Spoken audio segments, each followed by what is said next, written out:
di mana ada sejumlah laporan masyarakat menyangkut penistaan agama ataupun lainnya, itu tidak diproses dengan baik di kepolisian.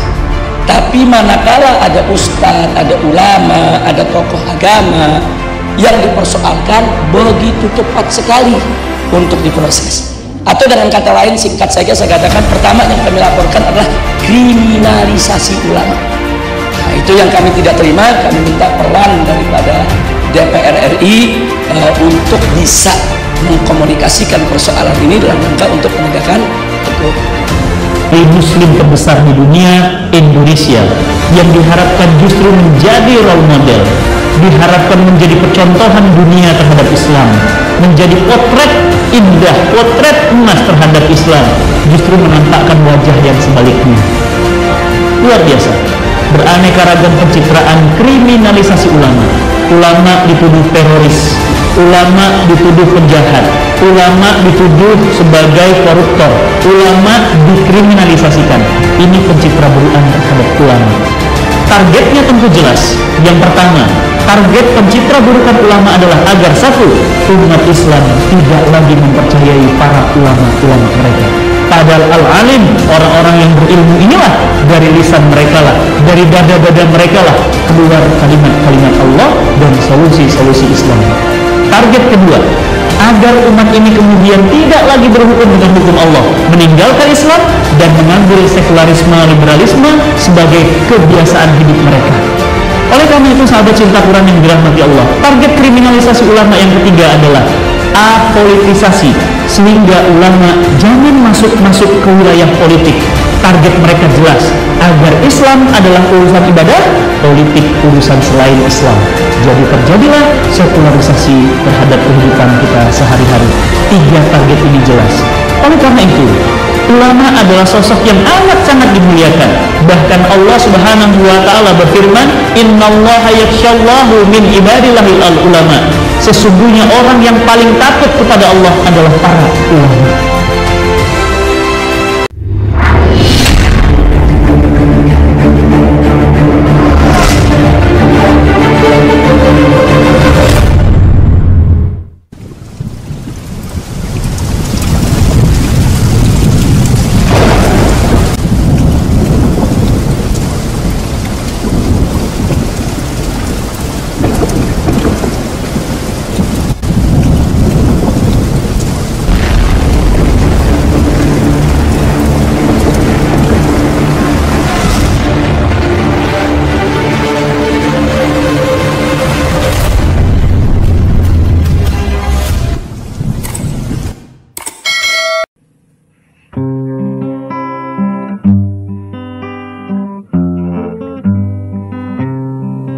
Assalamualaikum warahmatullahi wabarakatuh. Ibu bapak hadirin pemuda-pemudi sebangsa setanah air dimanapun kalian berada, dari Sabang sampai Merauke, dari dalam Indonesia hingga keluar Indonesia yang berbeda suku, agama, ras, dan golongan. Kembali berjumpa lagi dengan Gus AA. Tetap dukung Gus AA, tetap dukung Gus Mau. Ada kadrun yang bilang bahwa Gus AA ini anak kemarin sore pengen tenar. Setelah Abu Janda tenggelam, setelah Gus Arya mulai tenggelam, kini muncul Gus AA. Si Karun ini kagak tahu bro, bahwa justru Gus AA ini yang paling pertama, yang paling berani, yang paling terdepan, berkoar-koar di YouTube, berteriak di YouTube, berdebat di grup. Ketika FPI masih sangar-sangarnya, Rizik Syihab masih jaya-jayanya.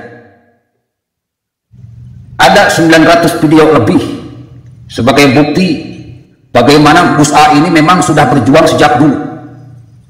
Sejak zaman Dr. Zakir. Dulu saya ini terkenal sebagai Dr. Zikir.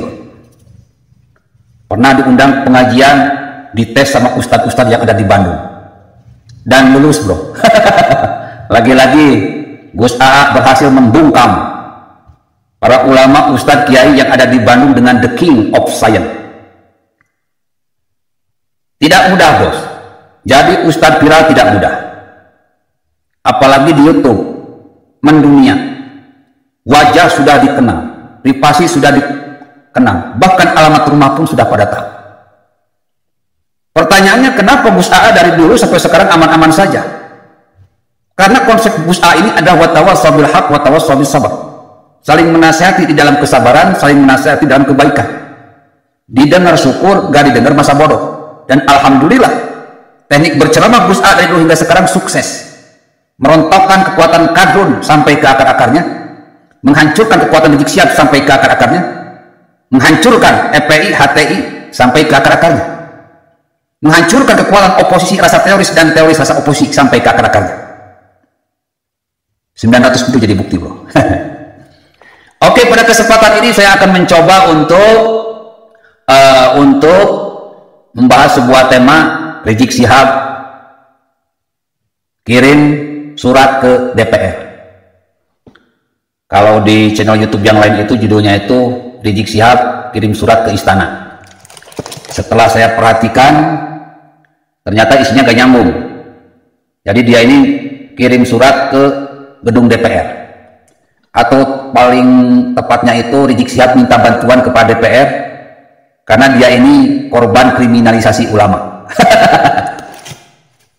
Ngakak, ay ngakak. Bubui bulan sangrai bentang, aduh kasihan Rizik Syihab minta bantuan. Namun sayang, rekam jejak tidak bisa hilang.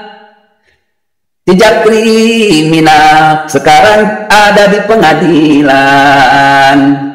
Rakyat enggak bodoh, umat pun enggak bodoh. Semuanya nampak dan jelas di depan mata semuanya.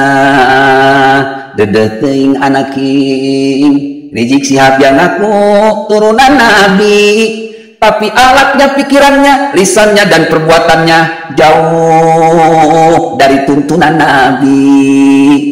Bahkan untuk mencapai ciri-ciri umat Nabi Muhammad Rasulullah SAW pun tidak masuk ibu, tidak masuk bapak, tidak masuk pemuda-pemudi sebangsa setanah air. Rizik Syihab gak punya ciri-ciri orang-orang yang beriman. Di mana Rasulullah SAW mengatakan, man salimal muslimuna min lisani wa yadihi. Muslim yang terbaik itu, umat Islam itu, yang lisan dan tangannya tidak menyakiti orang lain, tidak menyakiti orang lain, baik yang seagama maupun yang berbeda agama. Ini teh sabda Rasulullah SAW, ibu. Ini teh sabda Muhammad, junjungan kita, yang harus kita dengarkan, ibu bapak hadirin pemuda-pemudi sebangsa setanah air, harus kita dengarkan, harus kita taati. Muslim itu yang lisan dan tangannya tidak menyakiti orang lain, sementara Rizik Syihab lisan dan tangannya bertahun-tahun ini si gumbal gabel, anak king ambuing banyak menyakiti orang lain, terekam dalam jejak digital. Monggo wae Bapak Rizik yang saya hormati, hadapilah sidang pengadilan karena bukti-bukti kriminalnya sudah masuk.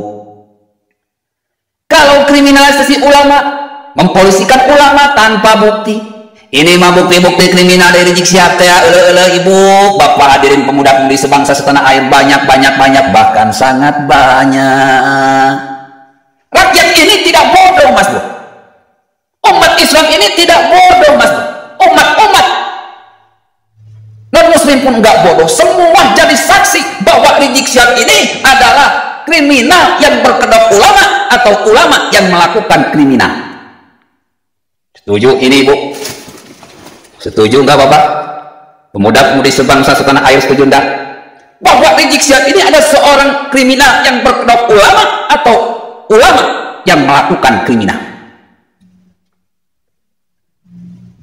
Ada yang membantah, jejak digitalnya sangat banyak.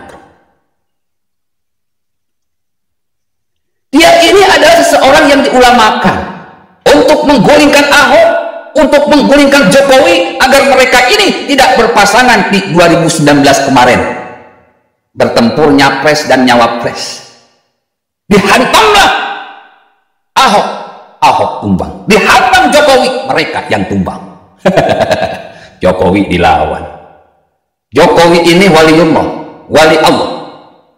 Summa awrasna kitabal ladzina istafaina min ibadina aku wariskan Al-Quran ini kepada hamba-hambaku yang kupilih di antara mereka. Pilihan rakyat adalah pilihan Tuhan. Maka Jokowi dipilih oleh rakyat, Jokowi dipilih Tuhan. Macam-macam sama Jokowi, berarti kalian adalah musuh Tuhan. Jadi kalau Rizik Syihab di penjara sekarang, yaitu karma, bro. Terkena sunatullah. Ala laknatullah ala dzalimin. Allah melaknat orang-orang yang jahat. Kalau FPI dibubarkan, itu karma dari Tuhan.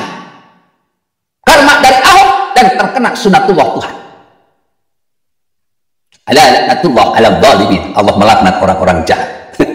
Rizik Syihab dan FPI-nya menjahati Ahok, memfitnah Ahok, menistakan Ahok. Ala laknatullah ala dzalimin. Allah melaknat orang-orang yang jahat. Saksikan rakyat Indonesia dari Sabang sampai Merauke.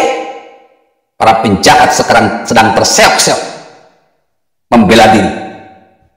Tidak bisa, bro. Kejahatan kalian sudah terekam, sudah nyampah di media sosial. Bahkan saksinya pun rakyat Indonesia, umat Islam, bahkan umat-umat non-Islam. Mereka semua saksi kejahatan Rizik Syihab dan FPI-nya. HTI pun seperti itu, bro. Terkena karma dari Ahok. Ala laknatullah ala dzalimin. Mereka terkena sunatullah, Allah melaknat orang-orang HTI. Coba perhatikan, kekuatan mereka bukan semakin besar, kekuatan mereka semakin kecil, bahkan sebentar lagi akan sirna seperti debu ditiup angin. Ibu bapak hadirin pemuda-pemudi sebangsa setanah air, perhatikan, orang-orang jahat akan hancur karena kejahatannya sendiri, terkena sunnatullah Allah, terkena hukum Allah. Kan saya sudah bilang, bro, inna akramakum indallahi atqakum. Allah tidak melihat siapa diri kamu, Allah tidak melihat jabatan kamu, Allah tidak melihat gelar kamu, Allah tidak melihat suku kamu, Allah tidak melihat agama kamu, Allah tidak melihat ras kamu, Allah tidak melihat golongan kamu nasab rasul atau bukan. Allah tidak lihat. Yang Allah lihat hanyalah ketakwaanmu. Barang siapa yang takwanya lebih tinggi, maka Allah tinggikan derajatnya. Orang yang bertakwa ditinggikan, orang jahat Allah hancurkan. Ini juga sudah jelas, coy. Gak peduli yang katanya ngaku zuriyah Rasul, kalau jahat Allah hancurkan. Kalian lihat, para penjahat yang ngaku zuriyah Rasul terkena firman Allah, ala laknatullah ala dzalimin. Allah melaknat orang-orang yang jahat. Seberapa hebat para pendukungnya membela diri? Jawabannya sudah terlambat. Sudah terlambat. Nasi sudah jadi bubur. Kalau sudah jadi bubur, tidak akan bisa jadi nasi lagi. Dalam Al-Quran pun Allah pernah berfirman bahwa kebenaran akan menang, kezaliman akan hancur. Lihat kehancuran Rizik Syihab, khilafah, FPI, para kader. Kalian mau seberapa hebat teriak-teriak Jokowi ini melakukan kriminalisasi ulama, orang gak akan percaya, karena kalian itu pembohong besar, bahkan penjahat besar. Bagaimana mungkin Jokowi melakukan kriminalisasi ulama? Wapresnya aja seseorang ulama. Bagaimana mungkin Jokowi mengkriminalisasi ulama? Di belakang Jokowi itu banyak barisan para ustadz, kiai, ajengan, habaib. Rizik Syihab itu bukan ulama, cuma seseorang yang diulamakan untuk kepentingan politik. Kasihan banget ustadz yang membela Rizik Syihab.